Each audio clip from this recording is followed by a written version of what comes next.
we're excited to show you. It's called Varroxsan. It's safe with honey, which is great. That's one of the positives about oxalic acid. It's safe with honey. So it's only got 3 ingredients in it.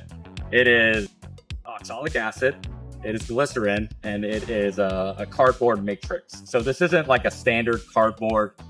There's a bunch of research that went into these to make them expose oxalic acid to the bees and the varroa mites over an extended period of time.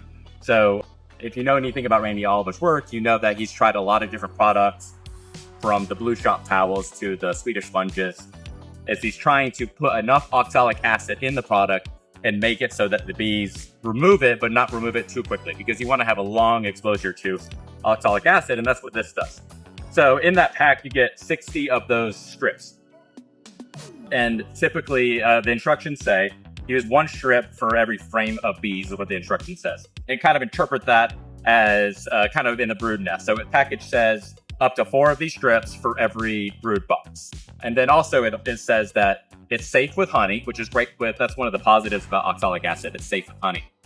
But you can use it with honey in the hive, but you're supposed to separate it with the box. So if I was going to use this strip in the spring or early summer when I've got honey boxes on, I would have to put these oxalic acid strips in this box and not in this box, because you're supposed to have 1 box difference between where your honey boxes are. The idea is that we want these strips to be where most of the nurse bees are, because we want them to kind of get agitated by them and actually like remove them from the hive.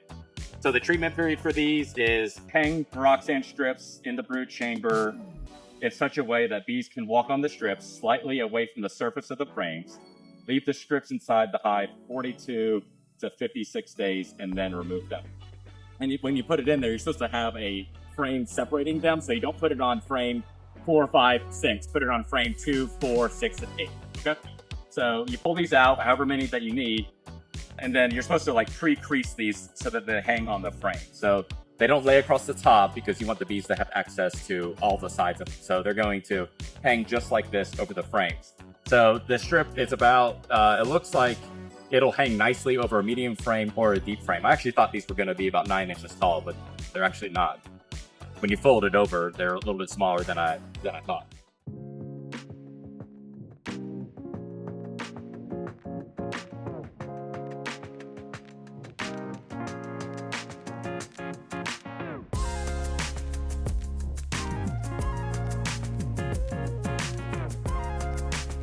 One, two, 3. Most of the brood is right in here in these middle 4 frames. Kind of, they're stiff, but they're a little bit soft. I think if you over crease them, they'll break.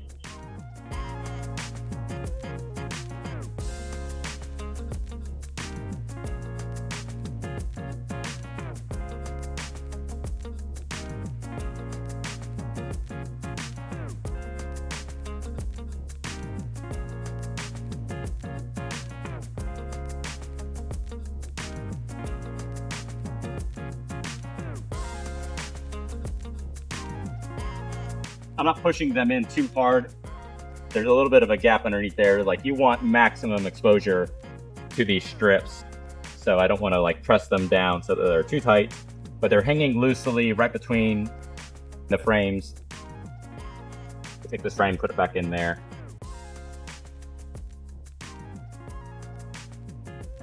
So this follows the package directions, which is leave a gap between the strips. So you don't want to put on this frame and this frame.